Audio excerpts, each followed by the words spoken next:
Здраво, моето име е Благој Муканов, јас сум специјалист за применета економија во земјоделство, со посебен акцент на економијата на дигиталните технологии во земјоделството.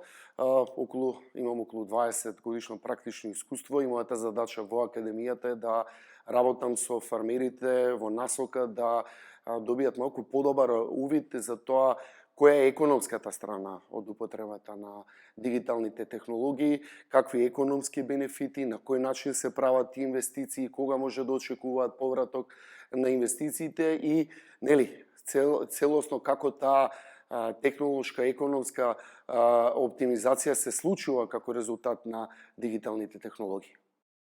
Едно најчесто поставимите прашања кога збориме за дигитални технологии во земјоделство е зашто примена инвестирање во дигитални технологии во земјоделство, посебно зашто во земјоделски сектори како економски сектори во земји како што е Македонија.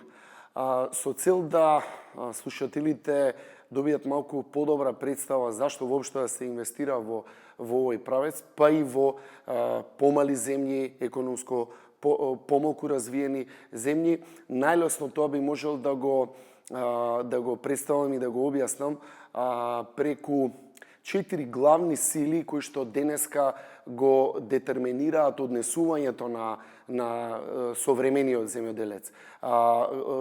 Преку тоа кои сили влијаат врз процесот на донесување на одлуки во еден, да кажам, производство-економски циклус. И теоријата, но и праксата покажува дека силите кои што најчесто влијаат врз фармерот може да се поделат во 4 главни групи. Првата група на која што сакам да обрнам внимание, тоа се силите кои што произлегуваат од природата, од карактеристиката на пазарот на земјоделските производи.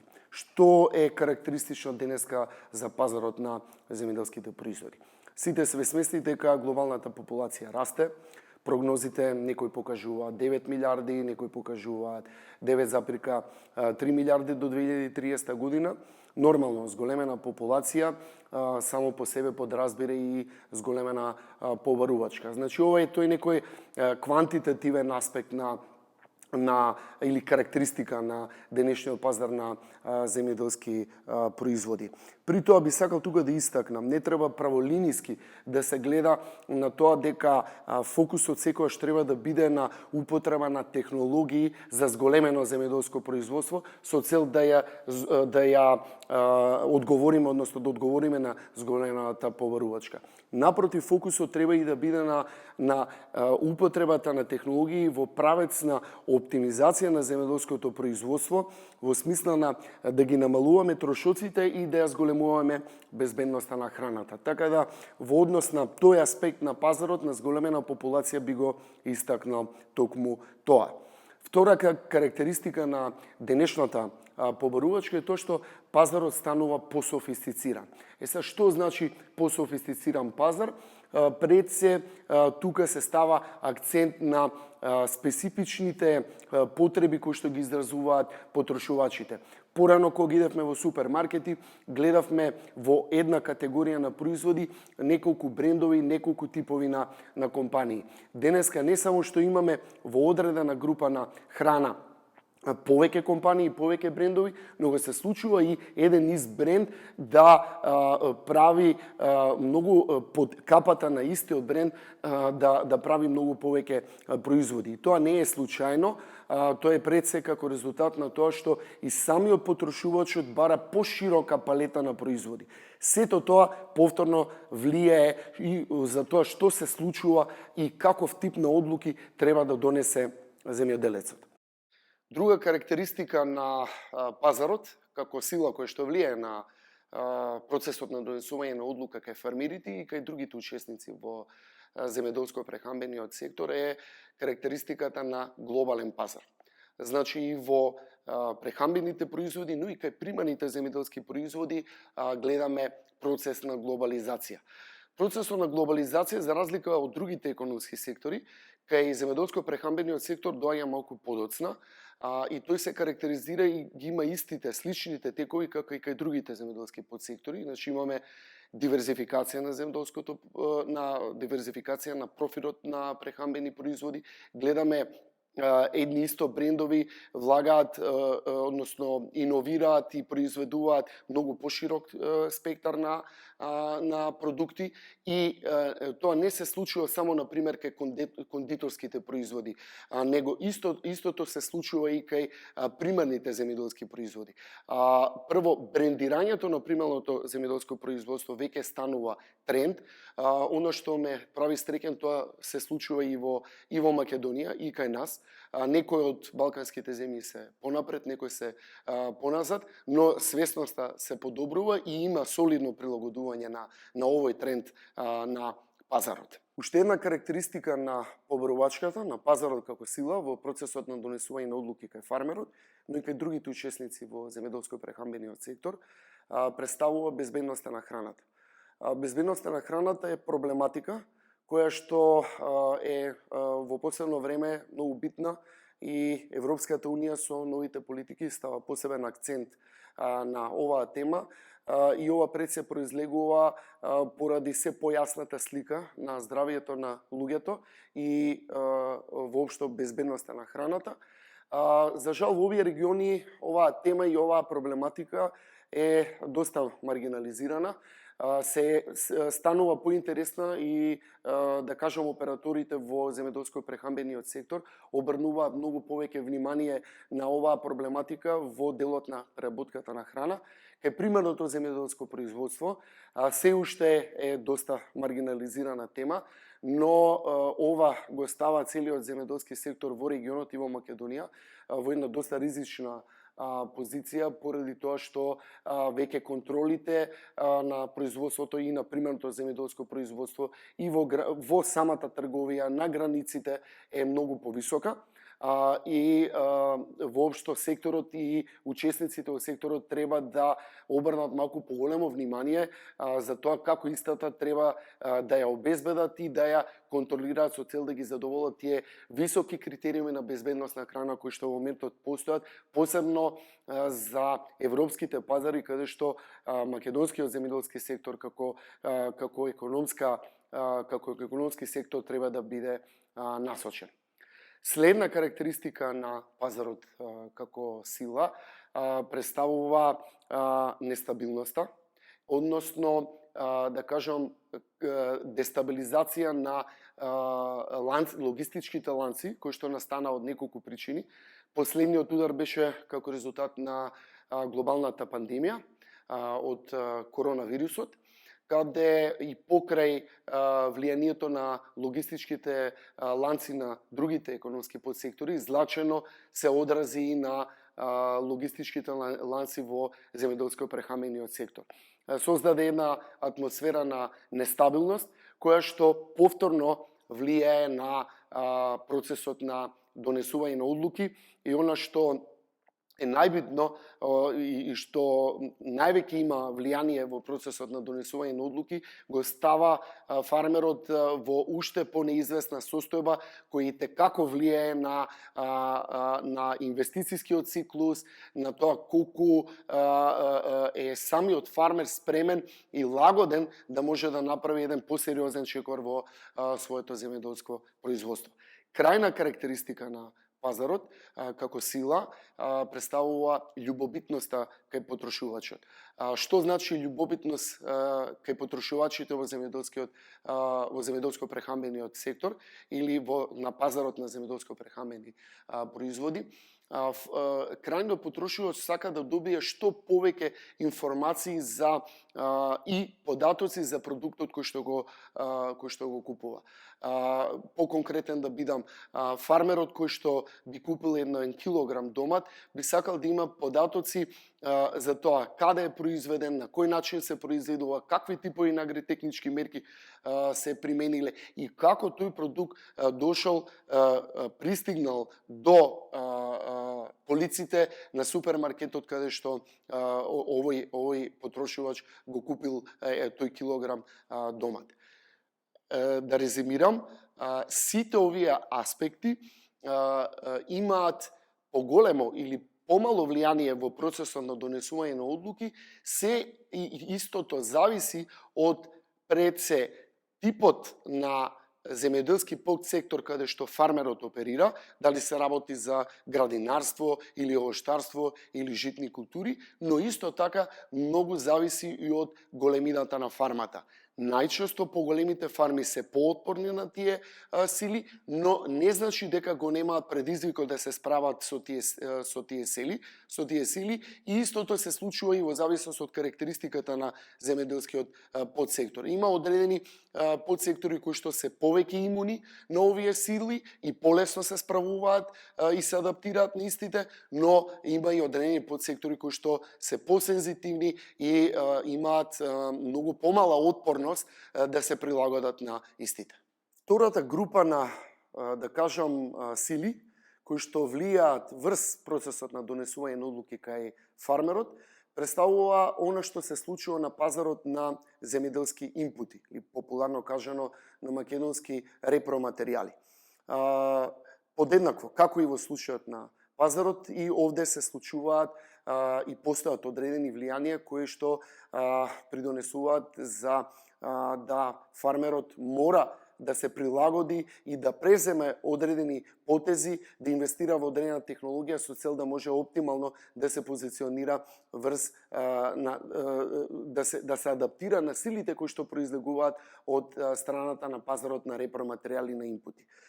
Прва работа во овој дел што би сакал да истакнам е имаме сериозна зголемување на цените на земјоделските репроматеријали, посебно еве во последно време имаме зголемување на цените на вештачките ѓубрива, зголемување на цените на препаратите за заштита на растенијата и цените далеку темпото, односно динамиката на зголемување на цените, за жал не го прати и не ја прати динамиката и темпото на зголемување на цените на финалните производи. Фармерот за жал е во една состојба на постојан притисок да мора да го оптимизира земјоделското производство, затоа што единствен начин како може да го зголеми својот профит и својата благосостојба е фактички да интервенира на трошковната страна.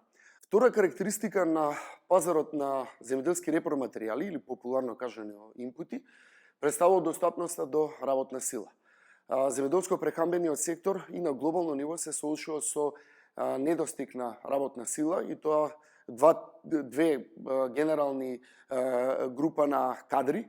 Тоа е високо стручни кадри, агрономи, и во исто време сезонски работници кои што директно учествуваат во процесот на земјоделско производство. Тоа сериозно ја го зголемува притисокот кај земјоделците да инвестираат во современа механизација, но исто така и во она што малку подоцна ќе го истакнам, а тоа се дигиталните технологии. Друга специфична карактеристика и, би кажали, на еден начин аномалија, е тоа што постојат кај пазарот на инпути, посебно ова се случува кај пазарот на препарати за заштита на растенија, имаме постојана промена од два аспекти на регулативата, во исто време таа промена на регулатива кој што иде повеќе во насока на зголемување на безбедноста на земјоделското производство, прави притисак и на компаниите кои што произведуваат препарати за заштита на растенија да постојано ги менуваат активните материи во препаратите, процентот на активните материи во препаратите, и тоа целосно понатаму последователно влијае врз тоа каков тип на агротехнички мерки треба да примени фармерот, односно по-конкретно каквиот тип на мерки би требало да примени во делот на заштита на растенијата. И во овој случај фармерот никогаш не може да биде во тек или да се образува и да се информира со таа динамика да може да ги прати овие примени, и овде доаѓа повторно оној недостаток на стручен кадар кој што треба да помогне во транзицијата од еден тип на препарати во друг тип на препарати.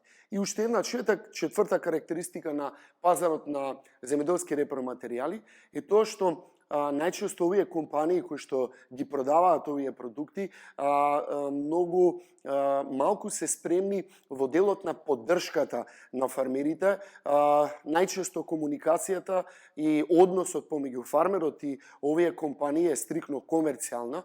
Наше мислење како Центар за дигитално земјоделство е дека процесот на продажба на сите земјоделски репроматеријали треба да биде проследена со еден тип на кратки едукативни процеси со цел фармерот да знае пред се како да ги примени тие нови инпути, земјоделски репроматеријали и во исто време каков тип на ефекти и бенефити да очекува од нивната примена. Трет аспект, или да кажеме трета сила, која што влијае на процесот на донесување на одлуки кај фармерот во денешно време е природата. За жал, оние аспекти или оние процеси кои што се случуваат кај природата, недоволно им се обрнува внимание, а тие индиректно или директно многу влијаат посебно на технологијата на земјоделското производство, на економијата на земјоделско производство, односно на трошоците на земјоделско производство. Што се случува во делот на природата? Почвата покажува голема истоштеност, посебно во регионите каде што имаме интензивно земјоделско производство. Испостената земја, истоштената земја подразбира и многу повеќе користење на вештачки ѓубрива и сето тоа влијае на зголемување на трошоците, посебно во услови на зголемување на цените на ѓубривата. Вториот аспект е водата. Водата станува недостапна и тоа изискува сериозни мерки и инвестиции во делот на технологиите за управување со води. Недостапноста на водата представува проблем и во Македонија. Се повеќе се јавуваат проблеми посебно во оние земјоделски сектори каде што имаме интензивна наводнување, интензивна иригација и таму е неопходно интервенција и воведување на одржливи практики на наводнување. Третиот аспект на природата се климатските промени. Просечната температура се зголемува. Тоа повторно корелира со наводнувањето, но исто така и нешто што во посебно време го гледаме во праксата, вегетацијските циклуси се под сериозна дисторзија. Некои циклуси почнуваат порано, некои подоцна и тоа создава една конфузија кај фармерите при донесување на одлуки и приправање на годишната програма на земјоделското производство. Четвртата сила која што го детерминира процесот на донесување на одлуки е онаа влијание од страна на државата. Кај државата се случуваат неколку интересни појави, феномени, да кажам, за разлика од пред 30 години, каде што земјоделството беше, ќе кажам, малку покоректно, една малку позапоставена, една маргинализиран индустрија, земјоделски подсектор. Денеска државата сваќа дека се работи за стратешки битен сектор, посебно последната година, како резултат на и постефектите од пандемијата, но во исто време моменталната криза во делот на безбедноста, војната во Украина, покажува дека минатите слаби политики во последните 30-40 години доаѓаат до израз. Тука би истакнал пред се политиките во делот на финансиска поддршка, политиките во делот на поддршка на едукацијата во земјоделскиот сектор покажува дека не биле соодветни и истите бараат сериозни промени, сериозни реформи. Друг аспект во делот на државата како фактор кој влијае кај земјоделците се што програмите за поддршка во земјоделството не покажува блиска корелација со реалните потреби на земјоделците. Често пати се јавуваат мерки кои што не коинзистираат со реалната технолошка спремност кај фармерите, нивното ниво на едукација и сето тоа допринесува да таа динамика на адаптација на денешниот земјоделец иде малку поспоро и во исто време го губиме, да кажеме, текот со современите трендови. Сега да резимираме. Го почнеме објаснувањето на 4 сили кои што влијаат врз процесот на донесување на одлуки со прашањето зашто дигитални технологии. Ако ги разгледаме сите 4 сили во контекст на тоа како еден фармер донесува одлуки, клучен медиум, клучна суровина, да кажам, во тој процес на донесување на одлуки представува информацијата. Информацијата се состои од некој тип на податок. Тој податок се добива од одреден извор на податоци. Што овозможува дигитализацијата? Дигитализацијата овозможува достапност на извори на податоци кои што му даваат доволно добра информација на фармерот да може да донесе одлуки во сите сфери на процесот на земјоделско производство. Дали тоа се работи за тоа како ќе врши исхрана на растенијата, дали тоа се работи за заштита на растенијата, па се до економски одговарање на тие економски проблеми во еден бизнис модел на една фарма. Како Академија за дигитално земјоделство, како Центар за дигитално земјоделство, секоја се обидуваме токму да објасниме оваа поврзаност, односно да прикажеме дека дигитализација не подразбира купување на софистицирана опрема и е клучот да ја имаме опремата. Напротив, акцентот треба да биде на податоците кои што таа опрема ја дава, квалитетот на податоците кои што таа опрема дава и како тие податоци овозможуваат полесно да се донесе одлука во сферата на земјоделското производство. Тука истакнав еден атрибут, а тоа е квалитетот на податоците во контекст на дигитални технологии. Квалитет на податок подразбира кредибилност на податокот во смисла да тој биде добиен навремено и прецизноста на податокот, односно во колкава мера тој податок овозможува појасна слика за одреден проблем, за одредена појава која што се случува на терен, за да врз основа на тој податок се донеси правилна одлука, дали е тоа за агротехничка мерка, дали е тоа за некоја економска инвестиција или се работи за позиционирање на пазарот. Со ова го завршуваме првиот уведен дел на предавањето за дигитални технологии во земјоделство. Понатаму продолжуваме со поконкретно објаснување на сите технологии во контекст на секоја поединечна фаза на земјоделското производство.